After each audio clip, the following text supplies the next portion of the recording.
Motion. यहाँ देखो हमने फिजिक्स पढ़ी थी, फिजिक्स में भौतिकी, भौतिकी में सबसे पहले हम आज डिस्कस कर रहे हैं मोशन। मोशन मतलब गति। हम स्टार्ट कर रहे हैं मोशन। मोशन मतलब गति। गति क्या कहलाती है? जब एक पिंड, पिंड मतलब वस्तु समझ लेना, जब एक पिंड की चाल या एक पिंड की क्या कर रही है, वो जा रही है, चलायमान है दूसरी के सापेक्ष। एक पिंड दूसरी के सापेक्ष क्या है? चलायमान है ना। ये समझो ये रुका हुआ है और ये क्या कर रहा है? चलायमान है। तो इसको बोलेंगे गति। दूसरे के सापेक्ष ही लेते हैं। जैसे सीधी बात, यहां से एक क्या है, यहां पर है, दूसरा यहां पर है, तो एक के सापेक्ष दूसरा क्या कर रहा है? चल रहा है। दूसरा क्या कर रहा है? चल रहा है। तो उसे क्या बोलेंगे हम? गति बोलेंगे। दूरी तय करना क्या कहलाता है? गति कहलाता है। Movable body is called motion. बात समझ में आ रही है? ठीक है। एक के सापेक्ष दूसरी गति करे, ऐसा भी बोल सकती है, ये इस तरफ जा रहा है, ये इस तरफ जा रहा, दोनों चीजें मूव करती हैं, है ना, तो वो क्या कहलाती है? गति कहलाती है। अब हमें क्या पढ़ना है आज? गति के नियम पढ़ना है। गति के 3 नियम किसने दिए थे भैया? न्यूटन ने क्या दिया था? गति के 3 नियम दिए थे। पहला नियम है जड़त्व का नियम। पहला नियम है जड़त्व का नियम। उसने क्या बोला था कि अगर कोई वस्तु स्थिर है तो वह स्थिर रहेगी, और यदि कोई वस्तु चल रही है तो वह चलती ही रहेगी जब तक कि उस पर कोई बाह्य बल आरोपित नहीं किया जा सकता जाए, है ना। If a body at rest, it will be rest. If a body is continue, it will continue either an external force applied on it. इसे बोलते हैं इनर्शिया। इसे बोलते हैं इनर्शिया। सबसे पहले हमें बल समझना पड़ेगा। बल क्या है हमने कल बताया था, आज और बता रहे हैं क्या कहलाएगा। यदि बल, हमने बोला था किसी को धक्का देना, है ना, किसी को क्या कर देना? धक्का देना, क्या कहलाएगा? बल कहलाएगा। किसी को क्या करना? धक्का देना, या ऐसा भी बोल सकते हैं पुल और पुश। किसी को खींचना या धकेलना, किसी को खींचना या धकेलना क्या कहलाएगा? बल कहलाएगा, है ना। Force is an external agent either pull or push acting on a body. ठीक है। It can change the state of the body. वह बल एक बाहरी कारक है।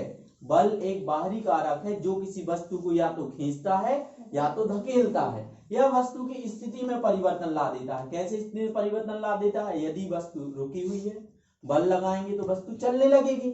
वस्तु चल रही है, बल लगाएंगे तो क्या हो जाएगी? वो रुक जाएगी। बात समझ में आ रही है? तो ये गति का पहला नियम बिल्कुल सरल है।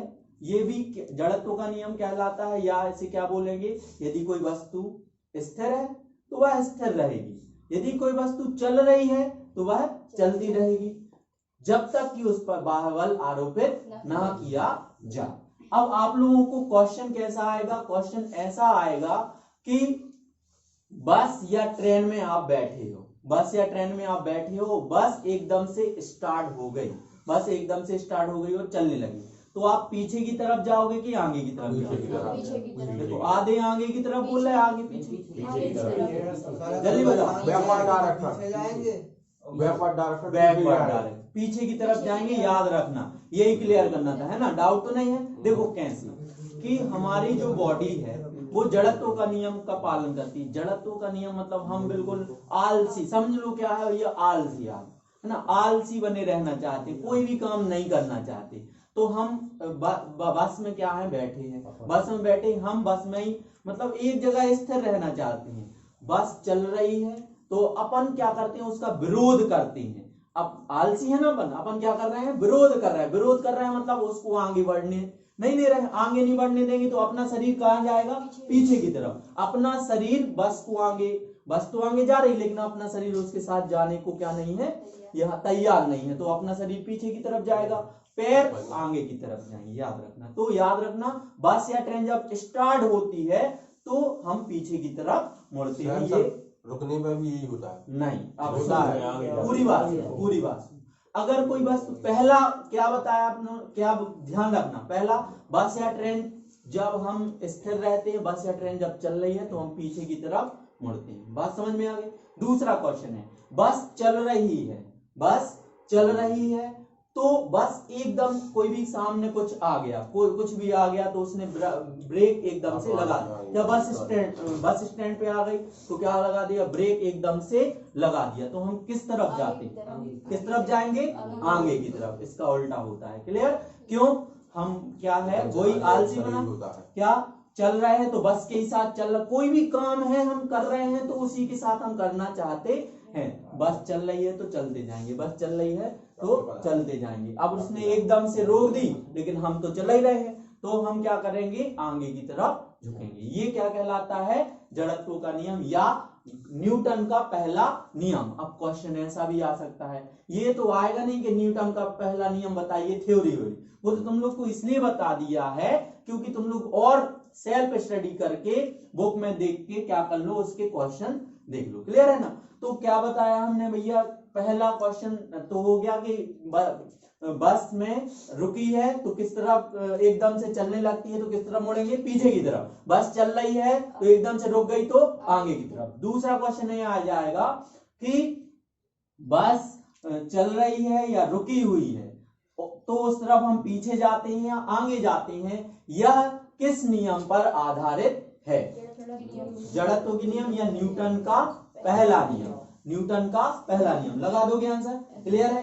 इतना तो क्लियर है सबको, इतना बन जाएगा ना। दूसरा है भैया हमारा द्रव्यमान का नियम, न्यूटन का दूसरा नियम, न्यूटन का दूसरा नियम। न्यूटन का दूसरा नियम कोई बताएगा? हाँ बोलो। प्रत्येक पिंड पर आरोपित बल उसके द्रव्यमान और उसके त्वरण, द्रव्यमान m और त्वरण a में a के गुणनफल के बराबर। ये तो फोर्स की डेफिनेशन हो गई, F equal to m into a। इसका बिहेवियर में मतलब बताओ, ये तो क्या हो गया, जैसे हमने इसका बिहेवियर में बताया ना अभी कि कोई भी वस्तु चल रही है तो वह चलती रहेगी, रुकी हुई है रुकी रहेगी जब तक कोई उसको क्या ना कर दे, बल न लगा दे, है ना। बात समझ में आ रही हो? इसको ऐसा है कि भैया कोई चल रहा है, चलता जाएगा जब तक उसको कोई रोके ना, वो रोकेगा नहीं। ये तो मैथमेटिकली है, ये तो हमने बता चुके हैं। F इक्वल टू यम ए, ऐसा बताया था ना, F इक्वल टू यम ए। यम ए का मतलब क्या हो जाएगा भैया, m का मतलब द्रव्यमान, a का मतलब क्या हो जाएगा, एक्सेलरेशन, F का मतलब फोर्स। तो ये तो मैथमेटिकली हुआ भैया कि F इक्वल टू यम ए, बल बराबर द्रव्यमान और त्वरण के क्या होता है, प्रोडक्ट मतलब मल्टीप्लाई के बराबर होता है। बिहेवियर में बताओ, न्यूटन का बिहेवियर में मीनिंग बताओ। जो तुम लोग को क्वेश्चन आएंगे वो ऐसा नहीं आएगा कि न्यूटन का दूसरा नियम लिखिए। कौन सा हम पेपर दे रहे हैं, हमें कंपटीशन में फेस करना है, मतलब हमें ऑप्शनल आएंगे और टेक्निकली क्वेश्चन आएंगे, उससे रिलेटिव क्वेश्चन आएंगे। वेरी गुड, बोलो। आप लोग पूछ रहे हैं ये वही बात नहीं जो क्रिकेट खिलाड़ी कैच लेते वक्त हाथ को पीछे नहीं, वो थर्ड नियम हो जाएगा, क्रिया के फलस्वरूप विपरीत प्रतिक्रिया। नियम तो बताओ।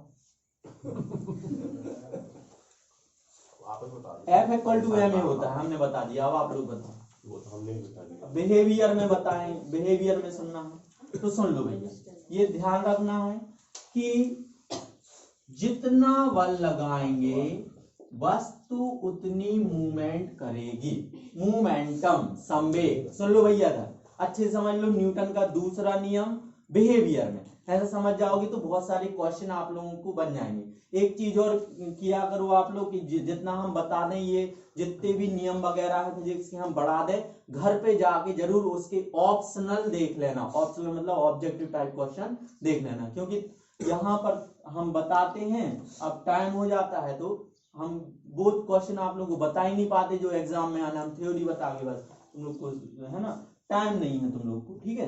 तो हमें जितना टाइम दे रहा है उतने हिसाब से हम बता पा रहे हैं, और टाइम दोगे तो हम फिर ज्यादा चीजें बताएंगे जो एग्जाम में आते हैं, है ना। तो बात समझ में आ रही है? यहाँ देखो बिहेवियर में समझ लो न्यूटन का सेकंड नियम।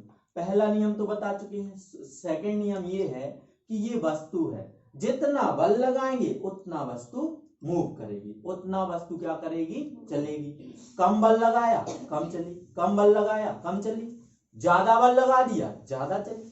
जितना वस्तु पर बल लगाएंगे, जितना वस्तु पर बल लगाएंगे उतना वस्तु मूव करेगी। मूव करेगी मतलब उतना वस्तु खिसकेगी।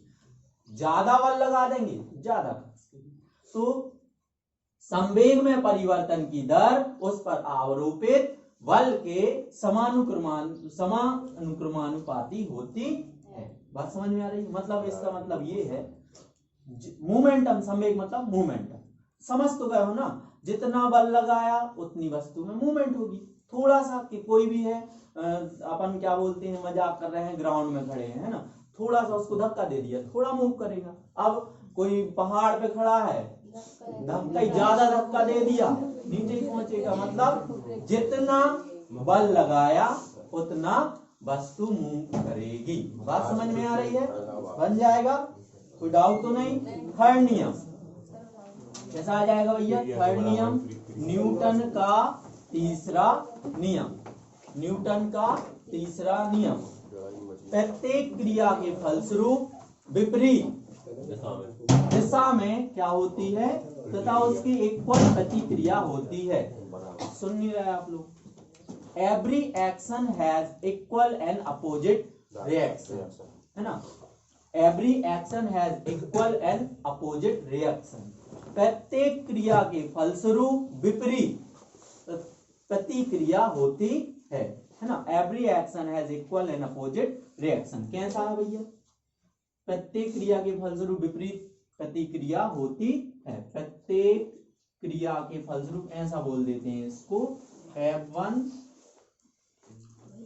Minus F। यहाँ ध्यान दो, F A ले लेते हैं इसको A, और यहाँ क्या ले लेते हैं B। फोर्स लगाया तो उतनी रिएक्शन होगी, फोर्स लगाया तो उतनी क्या हो जाएगी, रिएक्शन होगी। रिएक्शन यहाँ समझो इसको अपन ऐसा समझ सकते हैं। बॉल ली तो क्या करेंगे, यहाँ से दीवार पर फेंकेंगे, जितनी दीवार वहां जाएगी उतनी वो क्या करेगी, लौट कर आएगी।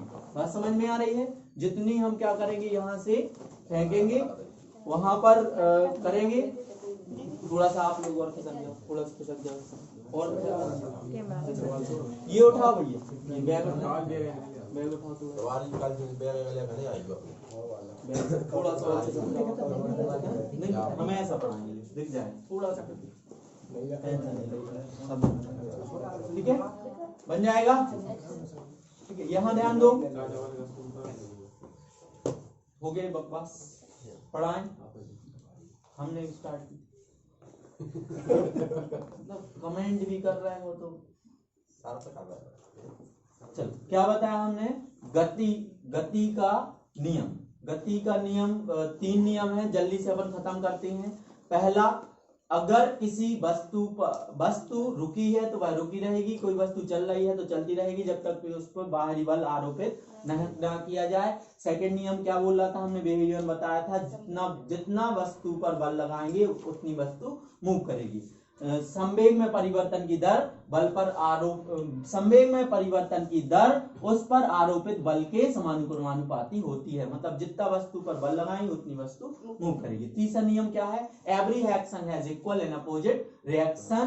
प्रत्येक क्रिया के फलस्वरूप विपरीत दिशा में क्या होती, प्रतिक्रिया होती है। इसका हमने क्या बताया उदाहरण, कि कोई चलती बस या ट्रेन में कोई क्या है, आदमी बैठा है तो चल रही है, चलना स्टार्ट करेगी तो वो कहाँ जाएगा, पीछे की तरफ मुड़ेगा। दूसरा इसका क्या बताया हमने कि संवेग संरक्षण के नियम भी बताएंगे हम, है ना। यहाँ पर देखो, ये जितना बल लगाया उतनी वस्तु मूव करेगी। इसका क्या बताया हमने कि ये हमने बॉल ले ली, यहाँ पर फेंका तो वो उतनी दिशा में वापस आएगी, जितना हमने बल लगाया, जितना हमने क्या लगाया, बल लगाया, उतना क्या हो जाएगा, वापस आएगी। संवेग संरक्षण का नियम कुछ नहीं है, जैसा ही ऊर्जा संरक्षण का वर्ड याद रखना, कहीं भी लगा सकता है ये संरक्षण, है ना। संरक्षण का मतलब उसको क्या नहीं किया जा सकता है, खत्म नहीं किया जा सकता, ये कहीं भी लगा रहे वर्ड।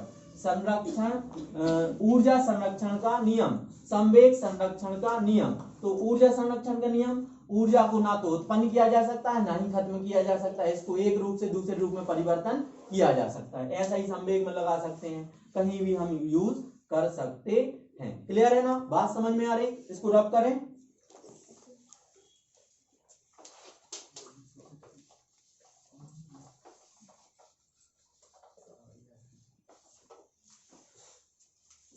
5 मिनट और गुरुत्वाकर्षण का नियम, समीकरण नहीं आती, नहीं आती। हम गुरुत्वाकर्षण का नियम जल्दी से देखो। गुरुत्वाकर्षण का नियम क्या है? दो ब्रह्मांड में पिंड है, पिंड मतलब वस्तु है, वो r डिस्टेंस पर है। r डिस्टेंस मतलब r दूरी पर स्थित है। ये समझ लो ब्रह्मांड में थोड़ी सी दूरी बहुत ज्यादा होती है ना। तो अगर इसका द्रव्यमान हमने m ले लिया और इसका द्रव्यमान क्या ले लिया? स्मॉल m ले लिया। इसका कैपिटल M और इसका स्मॉल m, एक बड़ा होगा एक छोटा होगा। ऐसा इसलिए अपन ने क्या लिया? एक कैपिटल M एक स्मॉल m। कोई डाउट तो नहीं किसी को? बन जाएगा। तो इन पर क्या लगेगा? एक बल आरोपित करेगा। एक क्या लगेगा? बल आरोपित करेगा। दो चीजें हो सकती हैं, या तो इनमें आकर्षण बल लगेगा या तो प्रतिकर्षण बल लगेगा। ये डिपेंड करता है बॉडी पर, बॉडी मतलब वस्तु पर डिपेंड करता है। या तो क्या लगेगा? आकर्षण या प्रतिकर्षण। इस गुरुत्वाकर्षण के नियम से साइंस में बहुत सारे क्वेश्चन आते हैं, ध्यान रखना। कैसे कैसे आते हैं तो समझ लेना। पहले हम नियम बता रहे हैं, नियम समझ जाओगे तो आप लोग जब घर पे जाके पुस्तक में देखोगे तो सारे ऑप्शनल बन जाएंगे, है ना, सारे विकल्प बन जाएंगे। तो क्या बोला हमने? फोर्स बल या तो आकर्षण हो सकता है या प्रतिकर्षण। आकर्षण कब लगता है? पहले प्रतिकर्षण समझ लो। पहले आकर्षण और प्रतिकर्षण मतलब तो समझ लो क्या है। आकर्षण मतलब दोनों चीजें एक दूसरे को क्या कर रही हैं? खींच रही हैं, खींच रही, टकराएंगी नहीं, है ना। टकराना अलग बात होता है, दोनों चीजें एक दूसरे को क्या कर रहे हैं? खींचे रखे हैं। टकराना अलग बात है। क्यों चंद्रमा पृथ्वी को खींचे है? टकराता तो नहीं है, कभी टकराया क्या? ठीक है, तो क्या बोलते हैं? टकरा जाएगा तो फिर प्रॉब्लम हो जाएगी। तो आकर्षण मतलब दोनों खींच रखे हैं, प्रतिकर्षण मतलब दूर कर रही है, प्रतिकर्षण मतलब दूर भगा रही है। बात समझ में आ गई ना, है ना। तो ये डिपेंड करता है जब दोनों चीजें अलग अलग हो। दोनों चीजें क्या हो? अलग अलग। धन एक धनात्मक एक ऋणात्मक, विपरीत हो। धनात्मक ऋणात्मक से मतलब नहीं है, कैसी हो? विपरीत हो। तो उनमें क्या लगेगा भैया? आकर्षण बल लगेगा। कैसा लगेगा? आकर्षण बल लगेगा। और दोनों चीजें या तो धनात्मक एक जैसी हो, एक जैसी, तो देखो एक जैसी है ना, एक जैसी है। जैसे ये हम बता देते हैं, ये चुंबक है, मैग्नेट कहलाती है, दिख तो रहा है, चुंबक है। इसमें दो ध्रुव होते हैं N और S। क्वेश्चन यही पूछ लेता है कि चुंबक में, ये तो आप लोगों को जानकारी है ना, कितना होता है चुंबक में? कितने ध्रुव होते हैं? कितने पोल होते हैं? दो, एक N और एक S। N को क्या बोलते? North pole. S को क्या बोलते? साउथ पोल, है ना। अब क्वेश्चन ये पूछ लेगा, S पोल और N पोल एक दूसरे को आकर्षित करते हैं कि प्रतिकर्षित? देखो अपोजिट है तो क्या करेंगे? आकर्षित। अब यहां पर ध्यान देना, एक में S एक में S, तो ये आकर्षित करेंगे प्रतिकर्षित, ये क्या करेंगे? प्रतिकर्षित करेंगे। तो यहाँ पर ध्यान दे लो, क्या क्या ध्यान देने वाली बात है कि ये बल क्या लगेगा? फोर्स जो लगेगा, आकर्षण भी लग सकता है और प्रतिकर्षण। क्या बताया हमने स्टार्टिंग से? दो बॉडी हैं, दो वस्तुएं हैं, एक छोटी r डिस्टेंस पर या बड़ी बहुत बड़ी डिस्टेंस पर हो सकती है ना। क्या बोल रहे हैं? r डिस्टेंस पर रखें। डिस्टेंस मतलब दूरी पर है। कितनी दूरी पर है? r दूरी पर स्थित है। इसका द्रव्यमान कैपिटल M, इसका द्रव्यमान स्मॉल m है ना। द्रव्यमान ये भी बोल सकते हैं मास या वजन, वेट या, है ना, क्या हो सकता है? मास। तो अब इन पर क्या लगेगा? बल लगेगा। बल लगेगा तो कितना लगेगा? इन पर जो बल लगेगा, आकर्षण या प्रतिकर्षण बल लगेगा, इन बॉडी के, इन वस्तु के द्रव्यमान के गुणा के डायरेक्टली प्रोपोर्शनल होगा। डायरेक्टली प्रोपोर्शनल का मतलब ये होता है, ये बढ़ेगा तो ये बढ़ेगा, ये घटेगा तो ये घटेगा। बात समझ में आ रही है? और इनके क्या हो जाएगा?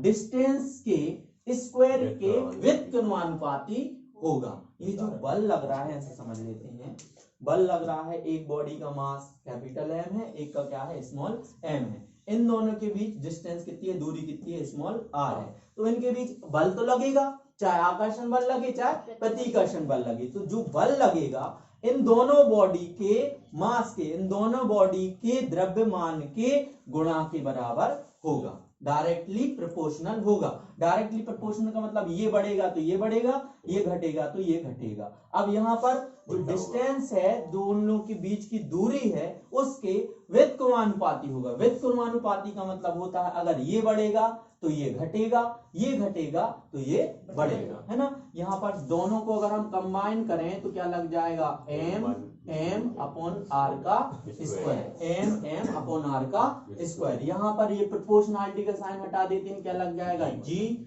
ये ही ग्रेविटेशनल कांस्टेंट कहलाता है, ये ही गुरुत्वाकर्षण है ना। जी क्या है भैया, कैपिटल जी क्या है, सार्वत्रिक गुरुत्वाकर्षण कांस्टेंट, स्थिरांक बोलते हैं, नियतांक बोलते हैं, ये ही जी है। इसका नियम कैसा है भैया, दो वस्तु पर लगने वाला आकर्षण या प्रतिकर्षण बल उन दोनों वस्तु के द्रव्यमान के गुणनफल के डायरेक्टली समानुक्रमानुपाती होता है तथा उनकी बीच की दूरी के वर्ग के व्युत्क्रमानुपाती होता है ना। तो आप इंग्लिश में सुनना है, सच में सुनना है ना।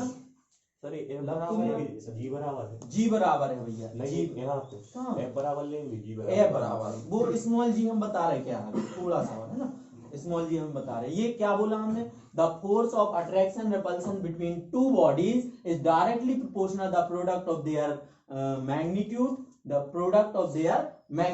And inversely proportional the square of distance between them.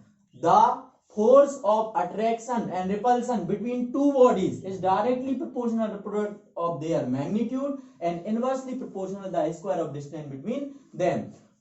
आकर्षण और प्रतिकर्षण बल लगने वाला बल दो वस्तु के बीच, आकर्षण व प्रतिकर्षण लगने वाला बल उन वस्तु के द्रव्यमान के गुणनफल के डायरेक्टली समानुक्रमानुपाती होगा तथा उनकी बीच की दूरी के वर्ग के व्युत्क्रमानुपाती होगा। ये नियम है गुरुत्वाकर्षण का नियम। तो इस यहाँ से प्रोपोर्शनलिटी का साइन हटाएंगे, ये जी, ये पूछा जाएगा यहाँ पर जी क्या है, यहाँ पर जी क्या है, जी क्या है भैया। अब क्वेश्चन ये भी आ सकता है इनमें से गुरुत्वाकर्षण नियम है, तो ये ऑप्शन दिया जाएगा, है ना, ये ऑप्शन दिया जाएगा, ऐसा आ जाएगा, ये लिखा रहेगा, इनमें से पूछा जाएगा इसमें से एफ क्या है, एफ क्या है, बल, एफ क्या है, बल या फोर्स, जी क्या है, कैपिटल एम क्या है,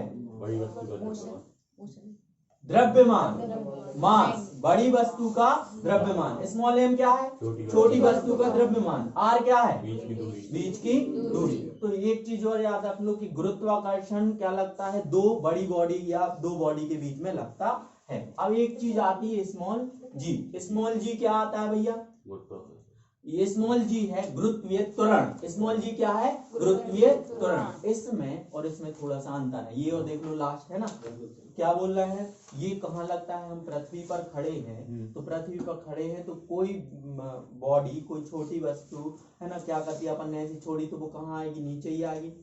क्यों आएगी ये, क्योंकि ये जो पृथ्वी है, जो अर्थ है, किसी बॉडी को अपनी तरफ क्या करती है, खींचती है।